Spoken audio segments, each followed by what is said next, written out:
it's my pleasure to take the role of introducing Jeff Cohen tonight. Jeff is an amazing photographer on many topics and many subjects. He has a prolific Facebook feed. He is a Renaissance Fair participant for many, many years. He's lived in the Austin area for a long time, but recently just to Pflugerville. And I came across his photographs that he's been sharing on Nextdoor and on Facebook, which is really nice that he shares those. They always got incredible likes. His pictures of the night sky, and his photography studio, Moonshine Images, included the links with the email that went out to you. But very pleased that Jeff is going to be here tonight, because he's going to share some of the secrets that he has for, and man, they're not secrets, there's things that he's learned over many years on taking pictures of the night sky. Particularly amazing is the fact that he took these pictures, some of them of planets, from his backyard in Pflugerville. He didn't go off to the ends of the earth. He's done some of that to take his night sky pictures, but we're really pleased to have him talk about photography of the night sky. And I know a number of you have done that. Let's see what you can learn tonight from Jeff. So Jeff is going to introduce many things, but he's going to share his screen and give us a slideshow of his images. He's going to talk about them. He's very willing to share and answer questions. So Jeff, how are you doing tonight? You ready to go? I'm ready, and thanks for having me. So I'm going to talk about shooting the night sky, and a lot of it, what I actually do in town without going anywhere crazy. When I shoot the night sky, I kind of divide it into 4 different types of shooting. There's the Milky Way and star trails, which you really don't need any special equipment for. There's the moon. You basically just need a good telephoto lens for the moon. Planets, which you do need a telescope and more, and they're by far the hardest thing I've ever shot. And deep sky objects like nebulas and galaxies, which surprisingly, you can shoot a lot of them in town. So I'm going to kind of divide this up into the 4 different kinds and some of the techniques I use and stuff like that. First thing I want to talk about is the Milky Way. Unfortunately, you really can't shoot the Milky Way in Austin. The skies are just too bright. There's a scale some people use for the night sky that they call the Bortle scale. It's B-O-R-T-L-E. And it's just a scale from 1 to 9 of how dark the sky is looking straight up, assuming there's no moon. Where I live in Pflugerville, it's about a 7. Enchanted Rock is a 2 or a 3. Big Bend is a 1. It's by far the darkest skies you're going to find anywhere. For the Milky Way, you can shoot it at Enchanted Rock. You can shoot it. I shoot some at a barn that is painted like the Texas flag just outside of Temple. And you can get some halfway decent Milky Way shots there. The trick to shooting the night sky is you need to minimize star trails. The Earth is moving, and as the Earth moves, if you just keep your shutter wide open for a long time, you're going to get star trails.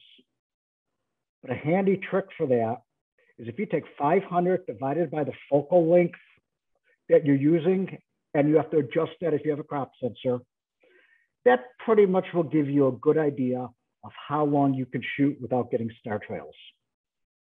I do most of my Milky Way shots with a 14mm manual focus lens because autofocus doesn't work real well at night. So I take it, I focus while it's still light, or I'll just bring a flashlight and shine on some type of foreground image, because to shoot the Milky Way, I like having something in the foreground. Dial in focus. And then I'll just put a piece of tape over the focusing ring so it doesn't move. And then I shoot wide open, usually as fast of an ISO as I'm comfortable with, usually 3200. And I put the camera on the tripod. I use a remote release and just shoot. And I'll shoot for an hour, 2 hours, 3 hours until I get bored, cold, or the mosquitoes get to me. The thing about shooting the Milky Way is that's a summertime phenomenon. In the summer, we face right toward the core of the galaxy at night. In the winter, we face away. So you're really not going to get the really good night sky shots, but you can get some really nice star trails. So first I want to share some photos I've taken of the night sky from, most of them are from Big Bend or Enchanted Rock or another place called the Old Rock Church in Cranfield's Gap, which is out past Lampasas. If you call them in advance, they'll let you in at night to shoot. They don't have any problems with that. So let me try and share my screen for some shots of the Milky Way. Let's see what we got there. All right, I don't know if everyone can see that. And for some reason, my audio turned off, so I can't hear anyone back. Oh, there, I'm seeing it, Jeff. Okay, all right. It's a little compressed. It doesn't look like it's full screen. Maybe move it to the left. That's exactly what I'm doing. I have them all open on my laptop, and I'm gonna, as I go through them, I'll go from one to another. That looks good. Right. This is the Milky Way from what I call the Texas Flag Barn. It's right off the interstate, maybe 100 yards off the interstate, out past Temple. And the Milky Way will rise right over it. This is a 25-second shot, which is what I use with a 14mm lens at ISO 3200. And this gives you an idea of what you will see from there. You can see the light pollution in the background. Without some type of filter, there's nothing you can do about that. The next shot is from Big Bend. And that is also 30 seconds. That's actually with an 11 to 14mm lens at 11mm, wide open, 25 seconds. And you can clearly see the Milky Way. And actually that little bright star is actually the planet Jupiter. Next, I have another shot from Big Bend from Santa Elena Canyon. And this is looking straight down the mouth of the canyon with Jupiter. This is from the Mueller's Lookout Point in Big Bend, just set up right in the parking lot. And all of these Milky Way shots are going to be 30-second or 25-second exposures at ISO 3200. Most of them I use, for these, I use a Sony a7 III camera. Next, I have from the church in Cranfield's Gap. This is actually a panorama. This is a 7-shot panorama of the whole arc of the Milky Way. And you shoot it just like a regular panorama, one right after another. And then I was talking a little beforehand about Crabapple, Texas, which is 5 minutes from Enchanted Rock. There's an old church there. The Milky Way rises right over the church. And that's the Milky Way over the church. So shooting the Milky Way is actually pretty easy. There's not much to do except shoot. Although after shooting, you need to bring your white balance down. Auto white balance tends to shoot too high. I just bring it down to around 4,000 degrees, depending on what I think it should look like.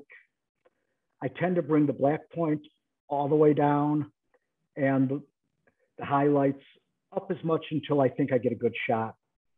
And then I tend to run it through topaz denoise because I find that does great on night sky shots. That's all I'm going to really say about the Milky Way, because it's not that unusual and strange to shoot. Next up is the moon. The moon is still pretty easy to shoot. It's just a matter of a telephoto lens. Let me get some moon shots up. Jeff, while you're doing that, we had a question about whether the Milky Way shots with the churches were at the same time of year or different? All summer. In the summer, the Milky Way rises not long after sunset and sets depending on the time of year, 3, 4 o'clock in the morning. The one from Cransville's Gap was actually earlier in the year, in April. I probably shot that around midnight. But it's in the summer, the Milky Way's up at a reasonable hour. In the spring, it's 3, 4 o'clock in the morning. And right now, we're at the very, very end of Milky Way season. So it's going to set by probably 9 o'clock. You can use a phone app called PhotoPills that actually I have on the blackboard behind me that will give you, through their augmented reality, and it will show you exactly what the Milky Way will look like at whatever time you pick. And so if you can decide if you want it high in the sky, low in the sky, whatever you want to use. And quick question there was were you using any kind of tracker? Not for the Milky Way. As long as you keep to less than 500 divided by the focal length, you don't need a star tracker for the Milky Way. You can use one if you want to shoot the much longer shots of the Milky Way, but if you have anything in the foreground, it's going to be blurry because the tracker is going to move. So you have to composite your pictures. I don't use a tracker for the Milky Way. For the most part, I only use a tracker for deep sky. Okay, moving on. Next up is the moon and planets. They actually use fairly similar techniques. You're a little off center on this one, Jeff. Yeah, I haven't moved it over yet. There it is. That's the full moon with a Sigma 150 to 600 lens on a crop sensor camera, in this case, a Nikon D850. Partial phases of the moon are where you're going to get the craters. The full moon, there's really no shadows, so you're really not going to get a lot of detail on the craters. I tend to prefer shooting partial phases. The key with the moon is what's called lucky shot. You're looking at the moon through however many miles of the Earth's atmosphere, and there's a lot of turbulence. You want a shot where that turbulence is at a minimum. Some people actually use short videos and use a process called stacking. I use that for planets. I've never had success doing it with the moon. So I just take a bunch of single frames and pick which one looks best. A good guide for the full moon is f11 and a shutter speed of 1 over your ISO. Almost like the Sunny 16 rule, except a little longer exposure. Partial phases, you need longer exposures. However, those are all a guess because it depends on how much junk is in the atmosphere. But the moon is fairly easy to shoot. I also like to shoot it when it's first rising, where you get that nice red color. You can use an app. You can use PhotoPills to see where the moon is rising. I use something called the photographer's ephemeris, which I just find easier for showing where the moon's going to rise and set. You can also shoot lunar eclipses fairly easily, and there will be a lunar eclipse on November 19th. It's not going to be a total eclipse. It's going to be, I think, about 95, 97% total. And I think it's going to be about 3 o'clock in the morning. But it's the same thing. You just go out and shoot. For focusing on the moon, since focus is critical, I use live view zoom as much as I can, and then get the focus that way and lock it in and just stay on manual focus. I don't use autofocus at night at all if I can possibly avoid it. Next up are planets. Planets are hard. You need insane focal lengths. You need a video, and focusing is hard, especially if you're like me and use really cheap equipment. I have, for instance, Saturn. This was shot in my backyard in Pflugerville. Let me see if I can get this up without turning off. Let's see, I'm gonna have to turn off, and I don't know how to do that. Screen sharing. At the top of the screen. Oh, okay, I see. Okay, I got it. And I got it closed, I think. There. Okay. This is the telescope I use for shooting the moon. Shooting planets.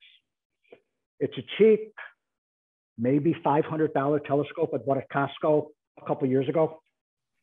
It's a 900 millimeter focal length.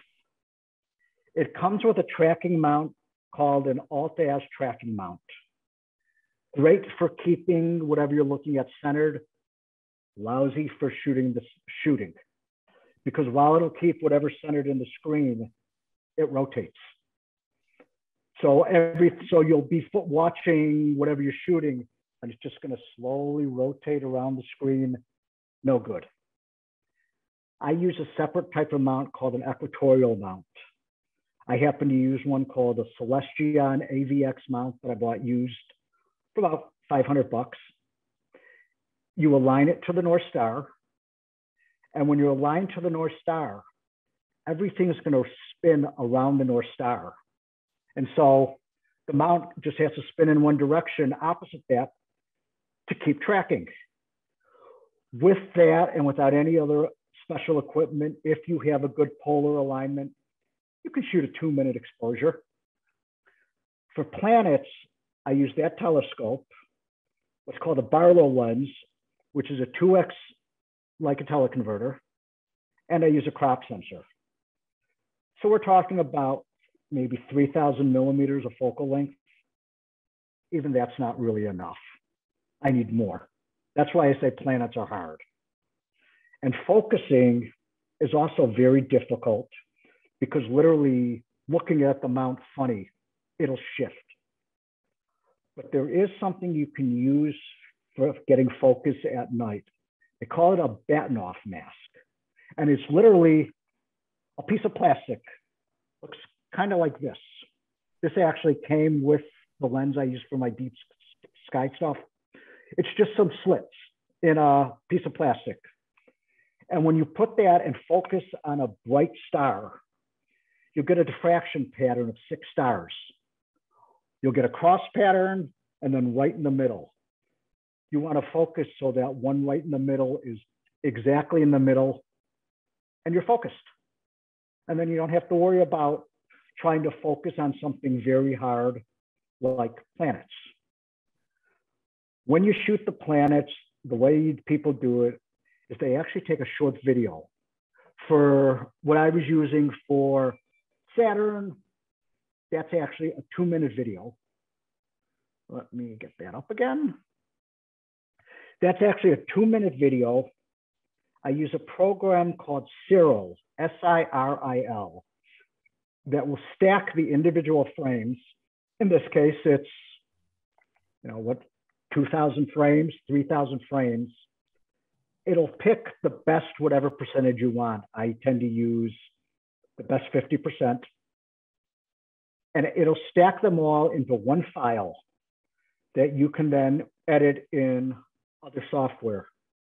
I use a program called PixInsight for editing, which unfortunately is not free. It's about $250, but it can do all of your night sky editing, deep space, planets, whatever. And you just excuse me, Jeff.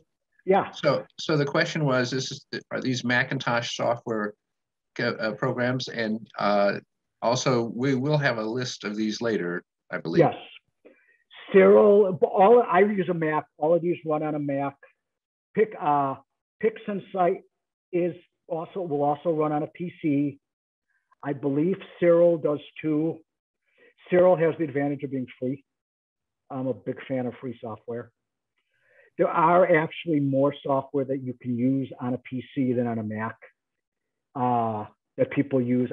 Because I use a Mac, I just don't use it. But that's Saturn.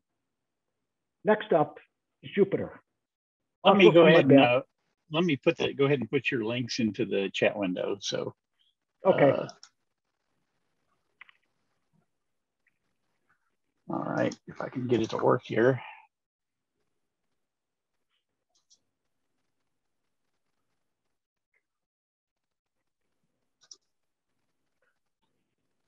There we go. So this is Jupiter. Same thing, 2-minute exposure, 2,000, 2,500 frames stacked together. And then you have to crop a lot because even at 3,000 millimeters, it's not much more than a little tiny dot in your screen. But with Jupiter, you can also do a composite. This is Jupiter and 4 of its bright moons. The moons take much longer exposures, maybe a minute. A full second, 2 seconds, 3 seconds. Jupiter itself, if you're not doing video and just doing individual shots, Jupiter is a 30th of a second with an f4 lens or so at ISO 400. Jupiter is really bright. Saturn is bright, but not as bright. And then I was talking about the lunar eclipse. This is the lunar eclipse from, I believe this was 2 years ago. I shot it right in front of the Capitol. And this is the progression of the eclipse, pretty much from start to the totality. When it gets very near total is when you get that nice red copper moon, but you never know in advance how red it's going to be. It's basically a reflection of all the sunsets on Earth at the same time.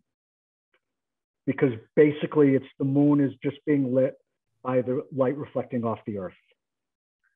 Like I said, November 19th, there'll be one, and then another one in May.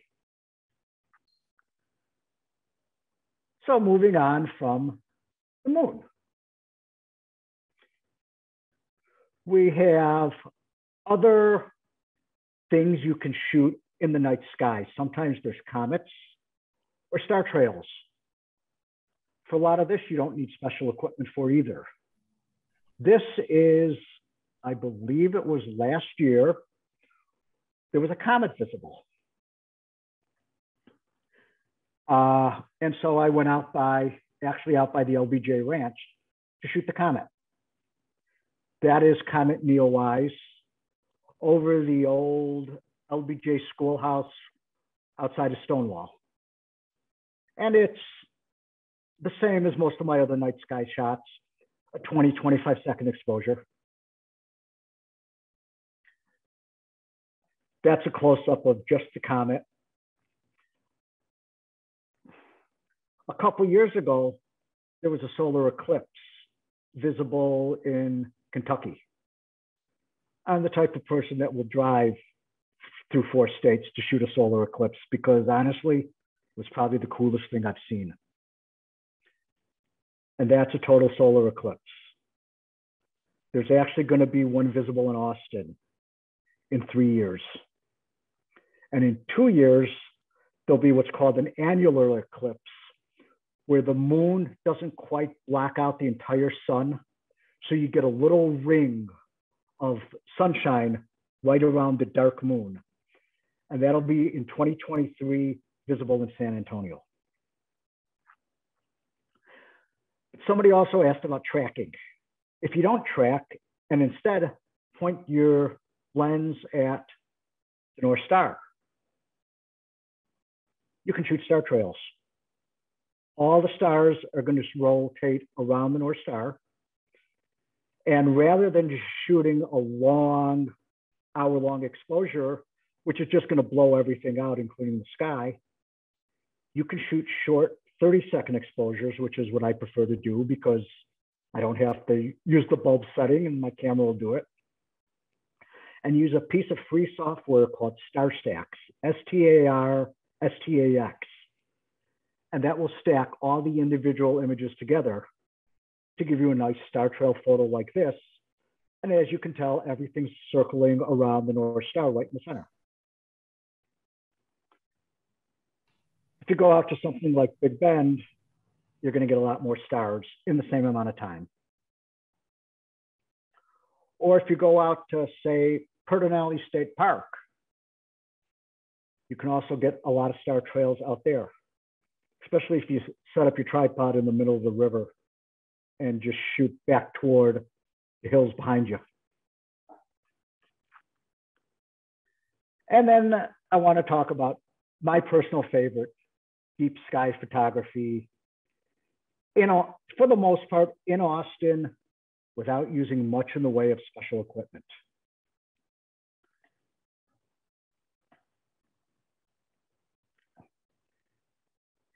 This is a photo that doesn't look like much because when you shoot deep sky, there is a lot of processing involved. This is actually the Andromeda Galaxy. When I shoot deep sky, because I'm on a tracking mount, and let me turn this off and show you the tracking mount I use for a lot of stuff. This is my tracking mount. It's by a company called iOptron. It's called a Sky Guider Pro. You literally stick this on the telescope, the bottom on the tripod, stick your camera up here. It's got a little lens here that you can take the lens cap off, and obviously one on the other side.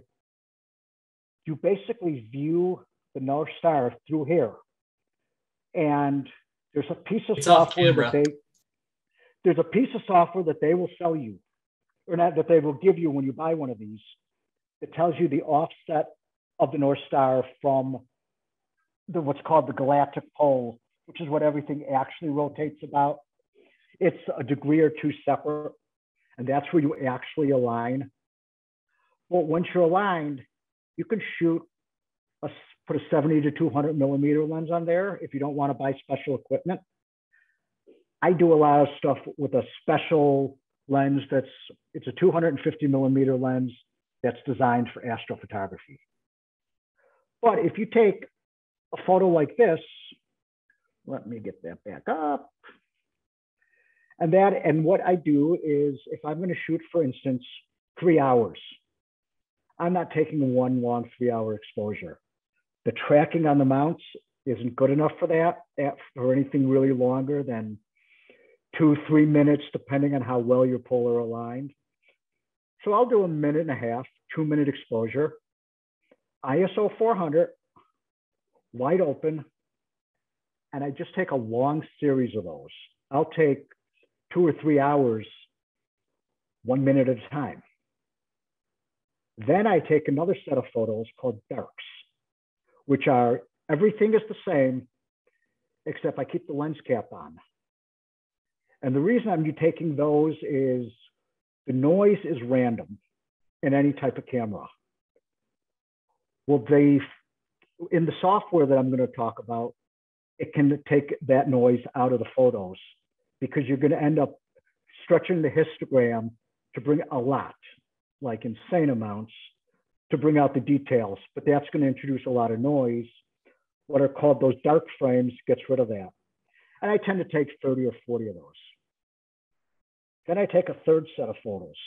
For the dark frames, I take them outside, same temperature, same focus and everything, because I want the noise to equal the noise that the camera's seeing when I'm shooting what are called the light frames.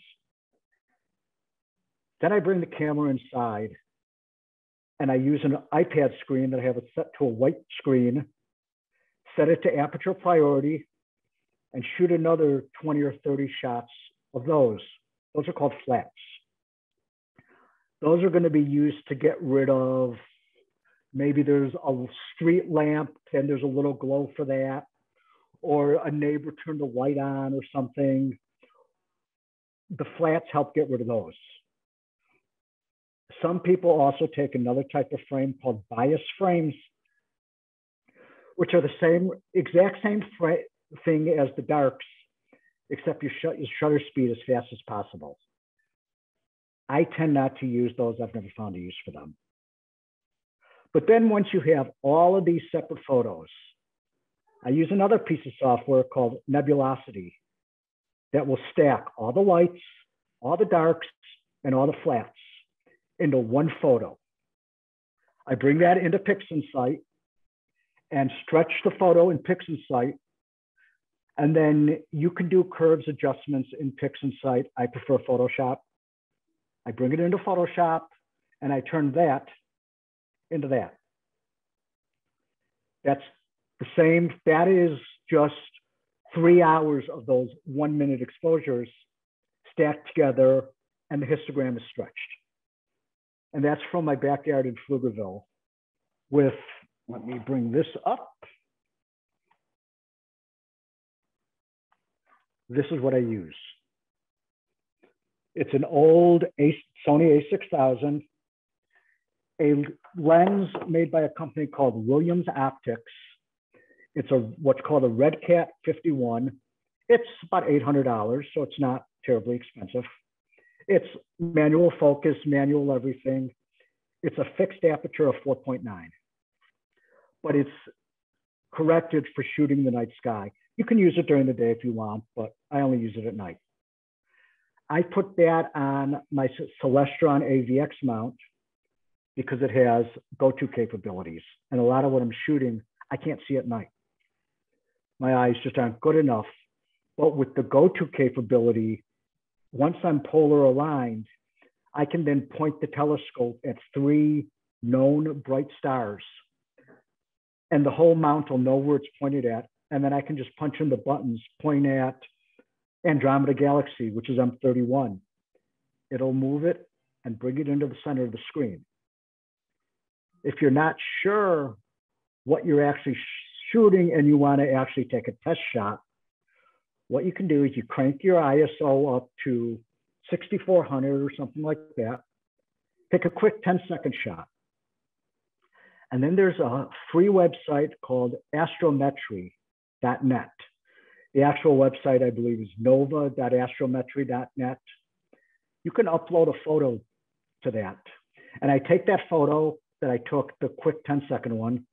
I bring the black point down and the highlights up. I don't care so much about the noise, just so I can see stars. I upload it to that website, and in 10 minutes or so, it'll tell me exactly what I'm pointing at.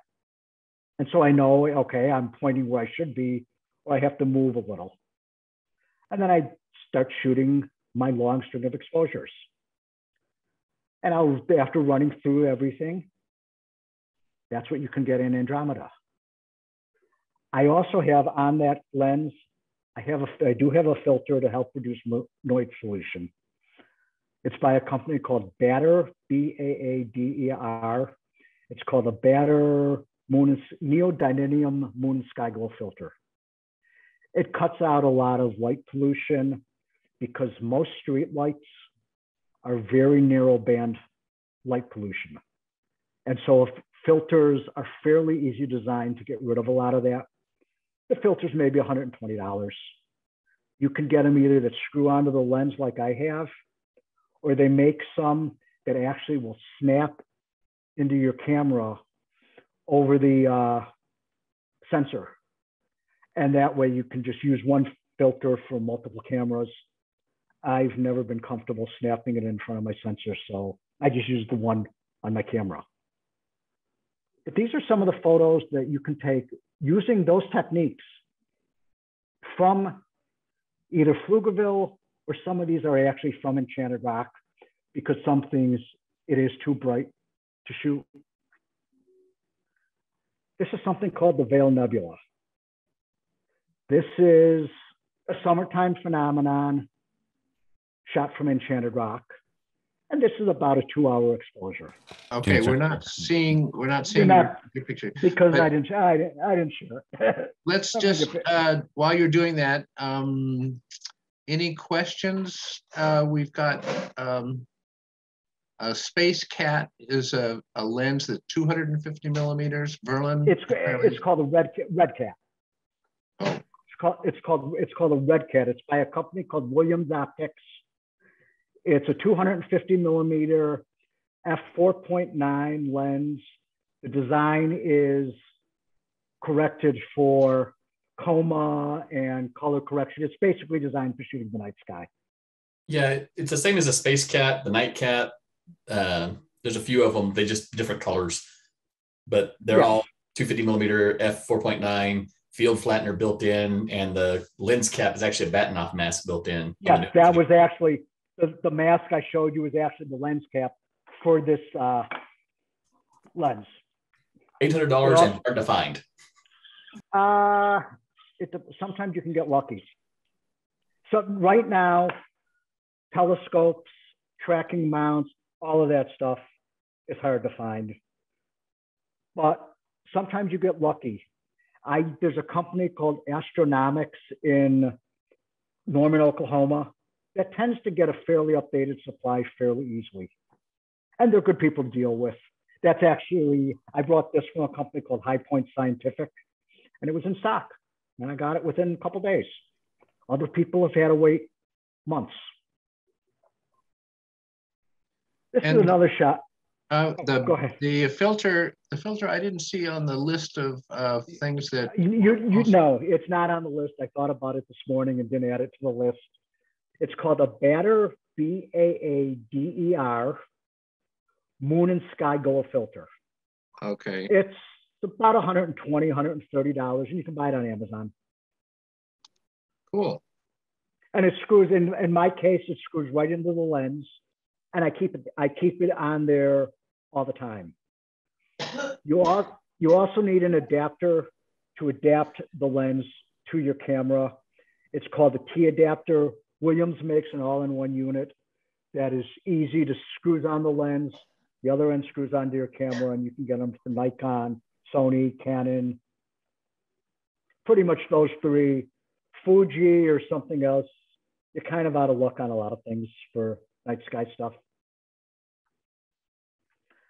But next, I'm going to show the Lagoon and Trifid nebulas. These are actually in the Milky Way. This is just more of a zoomed in view of it. This is from Enchanted Rock. This is also about a 2-hour exposure. I spent a lot of time there that night. I got a campground in case I wanted to sleep in my car, but ended up driving back home at 3 o'clock in the morning. But this is the same 90-second exposures, ISO 400, just a lot of them stacked together. This is M101, also known as the Pinwheel Galaxy. This is from my backyard in Pflugerville. And I am literally right in downtown Pflugerville. You were talking about three-legged goat. I'm maybe 2 blocks from there, 3 blocks from there. But you can, and I have a big street lamp out in front of my house. But you can shoot this in a couple hours. And the longer you shoot, the more detail you're going to pull out. If you shoot too long on my particular mount, you do run into a problem called meridian flip, but that's a much more advanced topic. And for the most part, the mount will stop you from doing anything stupid. It will stop tracking. If it gets, basically the meridian flip is if your lens gets too close to the tripod, it'll stop tracking so your lens doesn't bang into the tripod. It's basically when the star crosses a north star south line between the North Star and the south, due south. If you start shooting early in the night, it's not that much of a problem. You can actually, there's another piece of free software called Stellarium, which I think I have a link for, that you can set it up and it will show you exactly when the meridian is. So you know when it's either going to stop tracking or you're going to have to flip the whole camera to the other side of the mount and realign it. I tend not to do that because after 3 hours, I'm tired. Stellarium will also show you the view that your camera will see based on whatever lens and camera combination you're using. So it'll show you what it will see of Andromeda or the Pinwheel Galaxy. The Andromeda Galaxy is actually very large. It's actually bigger than the full moon. You just don't see it because most of it is too faint to see with the naked eye in Austin. If you have good eyes in a dark sky location, a lot of people can see it. My eyes aren't good enough. Next up is a nebula. This is what's referred to as the Dumbbell Nebula. From my backyard, same type of exposure, usually a minute and a half, sometimes 2 minutes, stretched in pixel sight after being stacked in nebulosity. You can use Cyril to stack. I started with nebulosity and have the program, so I don't see a reason to learn something else. And this is a combination of the light frames, dark frames, and flat frames. This is the Rosette Nebula.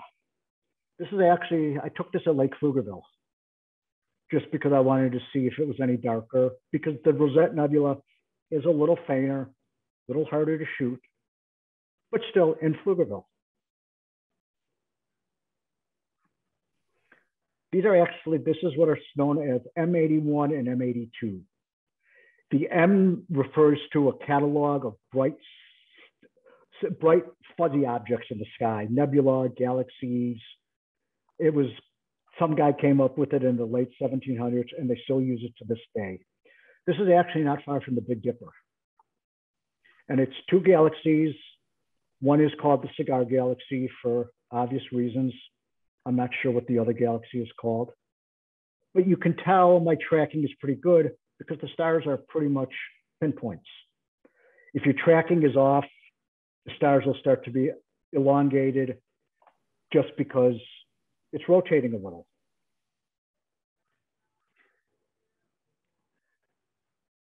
This is the Horsehead Nebula.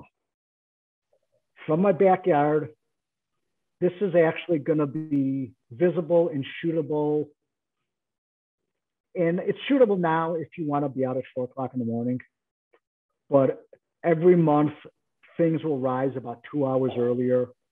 So middle of December, you'll be able to shoot this 10, 11 o'clock at night.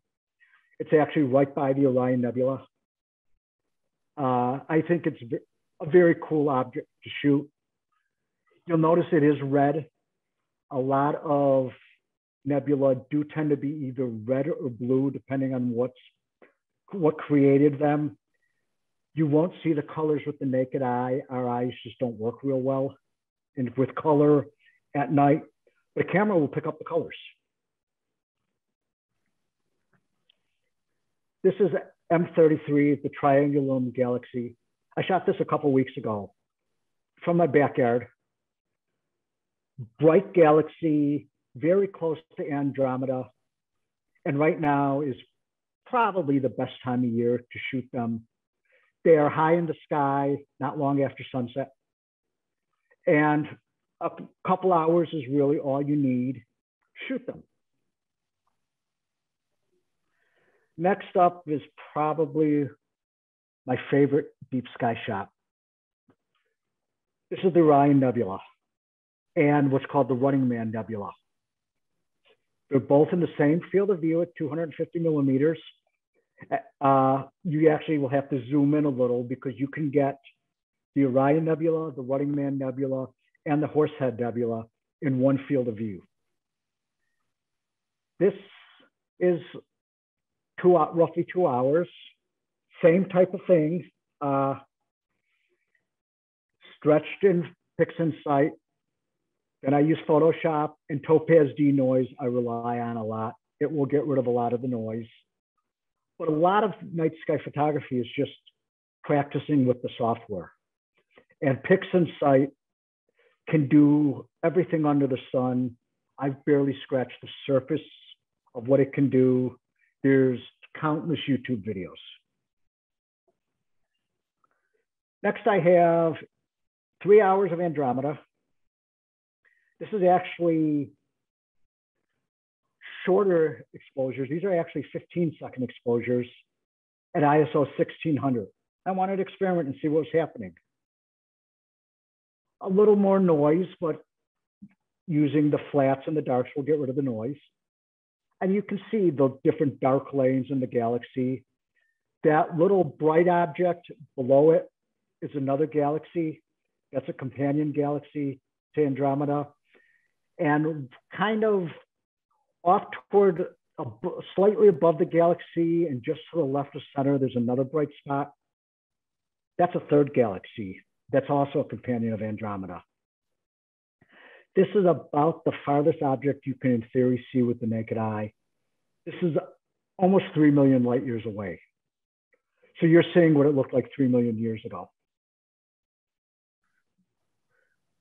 Next up is my wife's favorite. This is the Pleiades star cluster.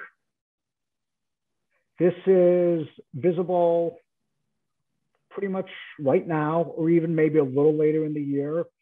Kind of looks like a mini Little Dipper. But if you look at it through a camera, you can see all the blue patches around it. And those are what are called reflection nebula. It's because those stars are so bright and so young, the light is actually reflecting off of the gas that's out there and comes up to our eyes as blue through a camera. And this was shot in Pflugerville. So even though we deal with a ton of light pollution, you can still shoot an awful lot without having to drive 2 hours, 3 hours, Big Bend. You just have to practice. And if it doesn't work, I call that murdering pixels. You just delete it and try again another night. If you are going to shoot deep sky objects, though, the moon is your enemy. You want to shoot when the moon's not in the sky, either new moon, before the moon rises, or after it sets. The photographer's ephemeris and photo pills will actually show you what time the moon rises and sets. There is also a type of filter called a hydrogen alpha filter, which is a narrow band filter, great for nebulas because all the light from nebulas is actually a very narrow frequency. They have designed filters that will just concentrate on that frequency of light, exclude everything else, including most light pollution. Those are about $250. I don't have one because I just have other things to spend money on before I buy that. That's kind of my next purchase, will be one of those filters to play with. And that's pretty much what I have for you. Anytime you are shooting the night sky, you want to use some type of remote release for your camera. I use an intervalometer, so I can just set it to shoot 90-second shots, one after another, with maybe a 5-second delay, so that the camera has time to save the file. And I just let it rip. If I'm shooting the Milky Way, I'll just use a regular cable release, just so you don't want to touch your camera. And if you're using a regular DSLR, ideally you want to use mirror up. You want to raise the mirror before you take the shot, because that little mirror flap will give you a blurry image, especially if it's something like the moon. It's not as big of a problem for the Milky Way, but for the moon, it can be a big problem. And if you shoot the moon, you'll take 10 shots and every parameter will be the same. And one of those shots will be much clearer than the others. Okay. That's basically what I have for you. Yeah. Okay. Before you stop sharing your screen, I wanted to ask if there was anybody that wanted to see another image or ask a particular question about a certain image. I am more than happy to go back to any image. Otherwise, you can enter your question in the chat, or we can have questions for Jeff. Of course, I'll ask the first one, which is, have you seen any moon men or space vehicles? If you ask some of my friends, they think I'm a moon man or an alien or something. But there actually is a website that I haven't included called transit-finder.com. It will show you when the International Space Station is passing in front of the sun or the moon. If you're going to shoot it in front of the sun, you have to have a solar filter, because you looking at the sun with a telephoto lens with an unfiltered camera will either burn out your sensor or blind you, and you'll never feel it. It's ultraviolet light. If you're shooting the moon, you don't need a filter. And I've shot the moon, the ISS shoot going in front of the moon. And with a 600 millimeter lens on a crop sensor, you can see the shape of the space station. You can see the solar panels. You need to use some type of atomic clock app or something on your phone, because the entire transit across the face of the moon might be a second, or 3/4 of a second. So you basically start shooting a second or two before, and just shoot for the 10 or 15 seconds afterwards, and then go and look and see what you got. I've done it once. I've tried shooting it in front of the sun. I've never had a lot of success, because focusing on the sun is hard, because even with the solar filter, the sun doesn't have a solid surface. And so with all that heat, you're going to get a lot of distortion and waves. And I've tried several times. I'm not giving up yet, but I will try. A lot of times, if you do shoot the night sky, you will have satellite trails across the view. They basically look like an airplane, except they're much fainter. You can, when you're stacking the photos, you can go through each individual photo, and you can exclude anything that has a satellite trail on it or an airplane. You can easily exclude that, and it won't matter for the stacking software. Someone commented that telecopies.net is a handy for finding what an object will look like with a camera lens. That is that is basically the same idea as Stellarium. I find Stellarium easier to use. And Telescopis will also show you the view from your camera. And new question asking if there's any advice for shooting meteor showers, if that works. Meteor showers, they're kind of random. You basically, a lot of times they will tell you that the meteor shower is appearing to come from a certain point in the sky. They call that the radiant, and it's usually a constellation. Just got to take a ton of 30-second exposures and see what you got. It's kind of random. The best time to shoot meteor showers, 1 o'clock, 2 o'clock in the morning. August? It just turns out, it depends on the meteor shower. There's different ones throughout the year. I tend not to shoot them because that's just not something I'm really that interested in. I have gotten them in some of my deep sky photos. I have gotten a random meteor, and you can tell it's a meteor because it'll kind of, if you look at it zoomed in, it'll kind of fade into real bright and then fade out. So rather than it just being a streak, it'll kind of almost be like a streak with almost like an arrowhead on each end.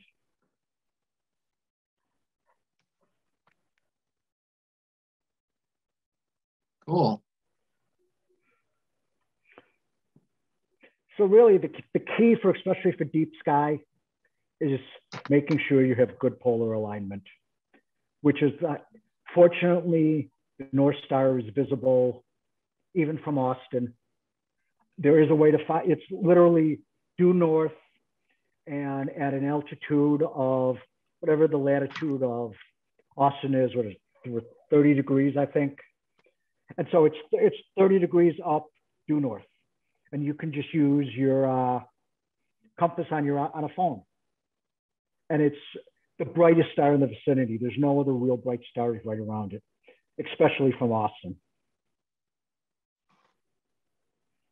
So let me invite Josh or Verlin or Stephen, who've entered, they've entered their photos in our monthly competition, if you have any quick advice or stories. Well, like I just put in the chat, you don't align directly to the North Star. You don't center it.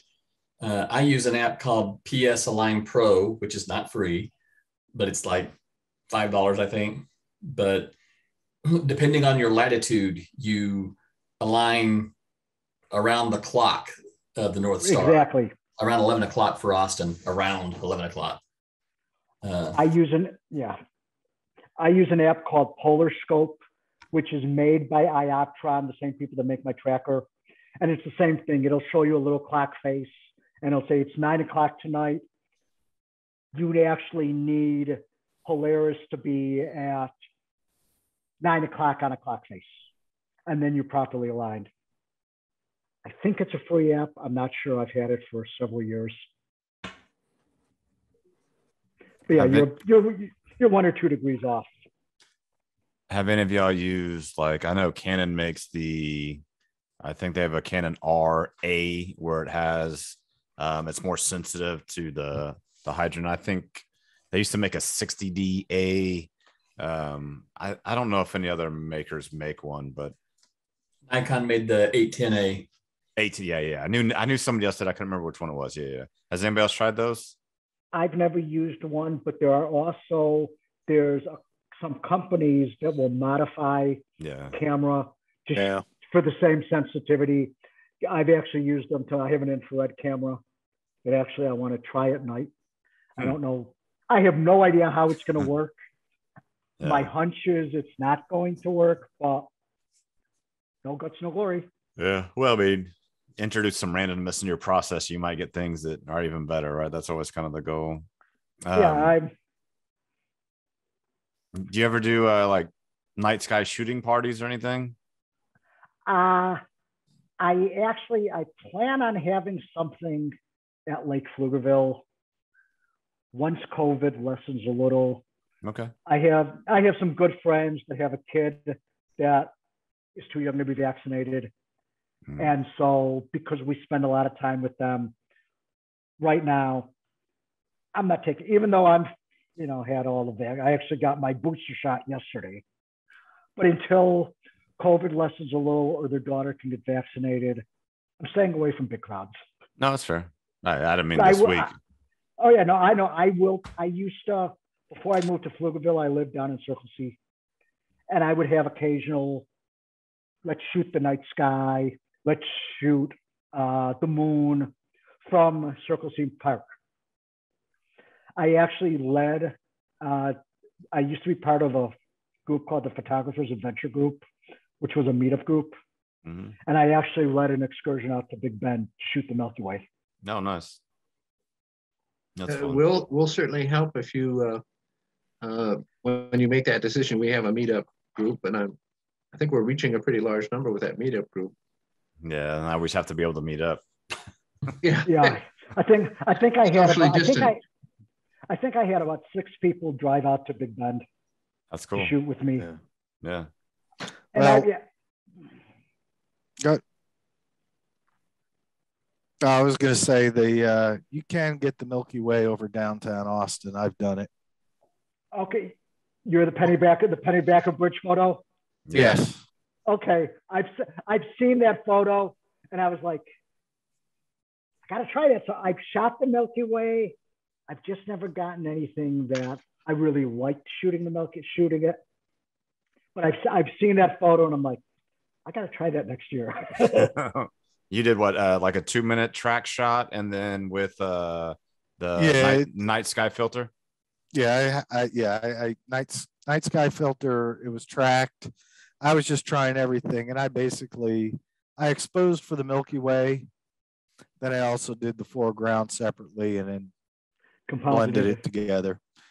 Yeah, there's no way to do it all in one shot. No, it's not when you get a track. No, but hey, I might try and go do it again next year at 3 or 4 a.m. some morning. Yeah, it's just Did you climb up the hill? Yes. Yeah. And I've listened to the coyotes over at the golf course. I hear them in my backyard, so coyotes don't bother me. It's the climbing up that hill in the pitch black. That's not even the craziest hike Stephen and I have done shooting Milky Way. We did Colorado Bend. We did like a 2-mile hike in and a 2-mile hike out at like midnight. Yeah, well, it's still 100 degrees. Oh, that was brutal. I've shot Colorado Bend before. I've shot the waterfalls when it's 100 degrees. Yeah, it's a cool place. Degrees. I'm getting to that point where I've accepted the fact I'm just not 25 years old anymore. Yeah, we did it. Yeah, neither are we. And we did it last year. It was brutal. And then his brother rolled an ankle. It was fun. Oh yeah, it was. I try to go to Big Bend once a year. Mm-hmm. I haven't this year, and I didn't last year because of COVID. But I'm planning on next year, and I go in the middle of summer when it's 190 degrees out because that's when you got to go. Yep, that's Milky Way season. Unless you live in Australia. Yeah, it's opposite. Yeah. If you look at the temperatures in Celsius, it's more encouraging. Yeah. My problem is I'm originally from up north, so I don't like hot. One other thing I was actually going to say, for shooting a lot of things, the best days to shoot are cold, clear nights. Yeah. Because the heat of the day introduces a lot of distortion. Yeah, you get that atmospheric distortion. Yeah. Have you shot Paladuro? No. I want to. It's on my list.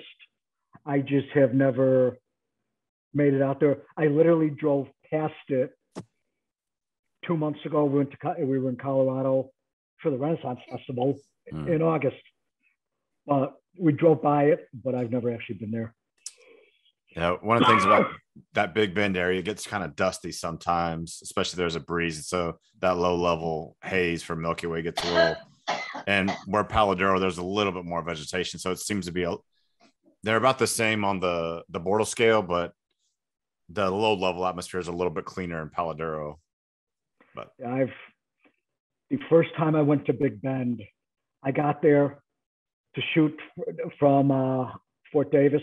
Mm-hmm. From the state park up there, and a dust storm rolled in during the day. Yeah. And I saw nothing. Yep. And then you get to clean your sensor and clean all your gearing out and all kind of fun stuff. Oh yeah. Yeah. Let me just jump in. Yeah.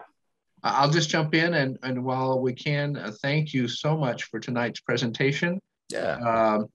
This was something that I was really looking forward to. I enjoy looking at the images of the night sky. I remember being a Boy Scout and going out and having to learn my constellations for a merit badge.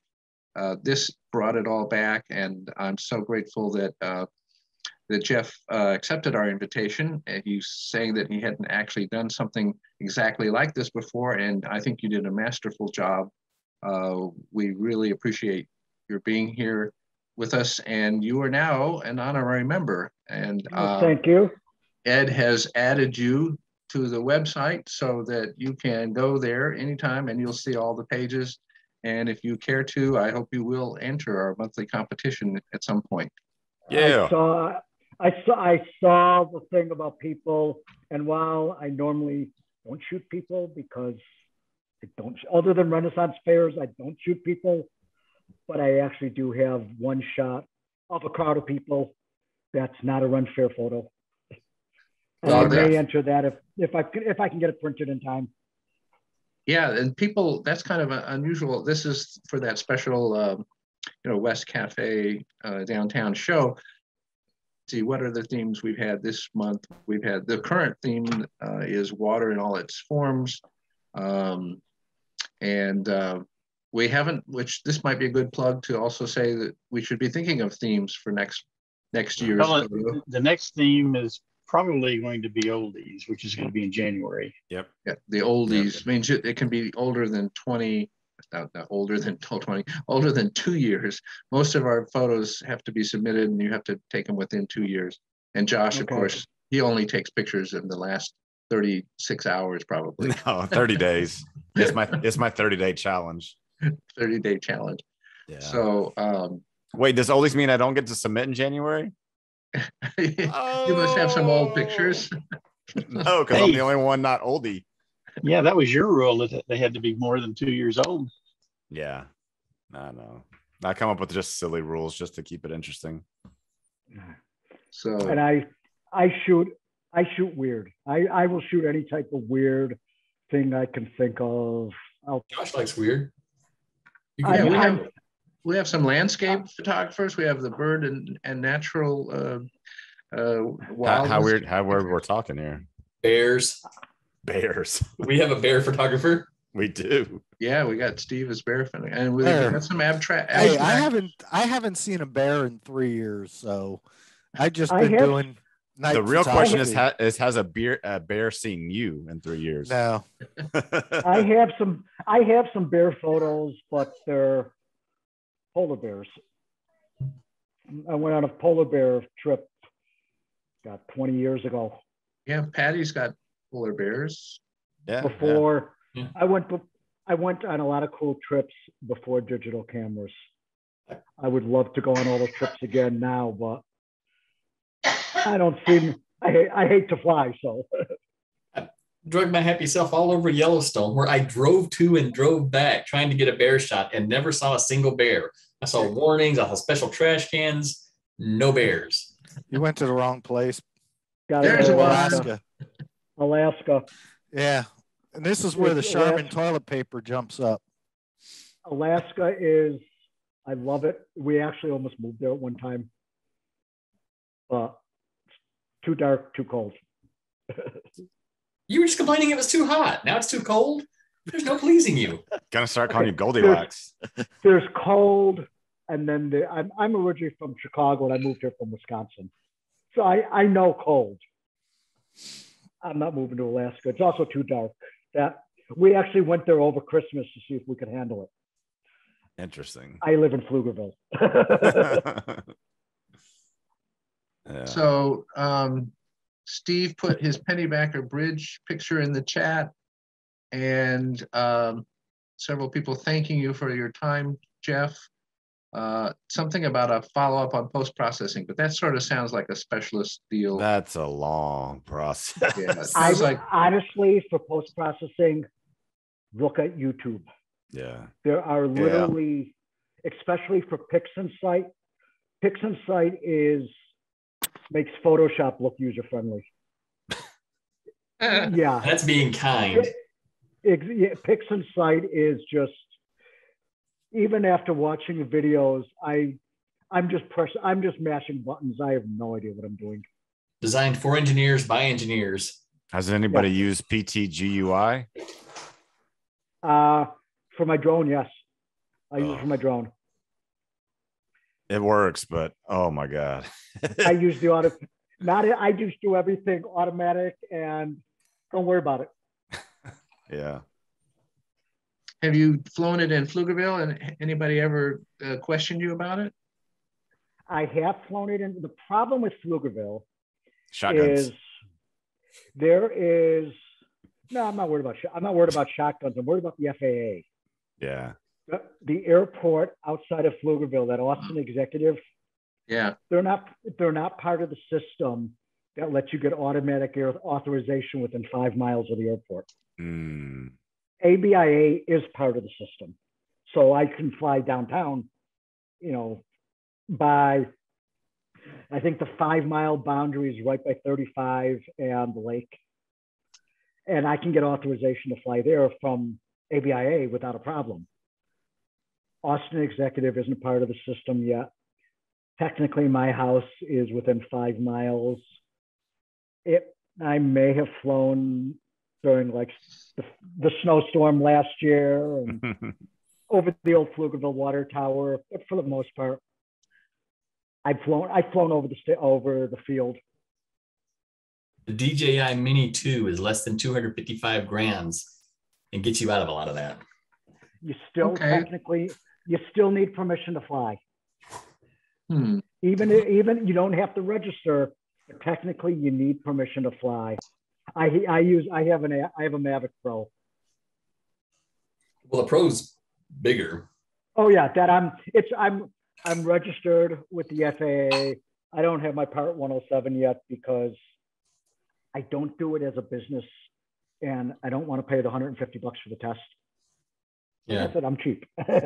Eventually, I'll probably get it, but I don't shoot to sell photos for the most part. If someone wants to buy something, yes, I'll sell it to them, but I don't go out of my way to promote photos. That reminds me, do you want to say anything more about your moon image photo business? My website is moonshineimages.com. Moonshine. Because my nickname at fair is Moonshine. I do sell photos on there. I do have, especially if I post something on Facebook, sometimes people will contact me and say, can I buy that photo? And I do sell photos that way. To me, it's a hobby. It's not a business, because if it's a business, then it's a job. And I'm retired. I don't want a job. Yay. I did my time on a trading floor. I don't need any more aggravation. Yeah. Well, Josh, I'll turn it back to you to close out the meeting, or Ed or somebody. But thank you so much, Jeff, once again. Thank you. Jeff, appreciate it. And if anyone has any questions, send me a message on Facebook. I don't care. My Facebook is very open. I'm basically a friend whore. Yeah, and Jeff's very approachable by messenger. So that's how I contacted him. So yeah, go ahead, Jeff. Or Josh. That's okay. Have I ever told you how photographers are like prostitutes? You ever heard that one from me? No. First we did it for fun, then we did it for friends, and now we do it for money. I don't know. Yeah, but then you got to shoot weddings, and I don't want to deal with that at all. I'm right here, man. I'm right here. I can hear you. No, I'm kidding. Yeah, Jeff, thanks for coming out. My wife was actually very excited that you were going to be here. She's been following your work for a while. She saw one of your photos. She was like, "You should do more like that." I was like, "All right, fine." But yeah, get your photos in for the People West Pecan show. What else? West Pecan show. Something else. Next time you see Gary and Mark, everybody owes them a beer for all their work they've done for Interclub. I don't know about that. Yeah. You might want to wait to see how it turns out. Yeah. It's either going to be. Gary and I are going to have a beer no matter what. It might be an Oklahoma near beer, but it's whatever. Yeah. Do we need judges, Mark, for the? Yeah, I need 3 judges for November 4th. That's 2 weeks from now. So I'm looking at all you guys. I need some volunteers. I'll always do it if you need it, but I'm sure people are tired of me by now. It's for the intermediate and basic classes only. And our advanced judge started looking at images tonight and said, wow, this is going to be hard. There are a lot of good images. Good. So should be hard. Yeah. Awesome. All right. I got to go put kids to bed. Thanks for everybody showing up. Go tell your friends about what we do. Okay. Thank you, Jeff. Good night, all. Good night. Good night.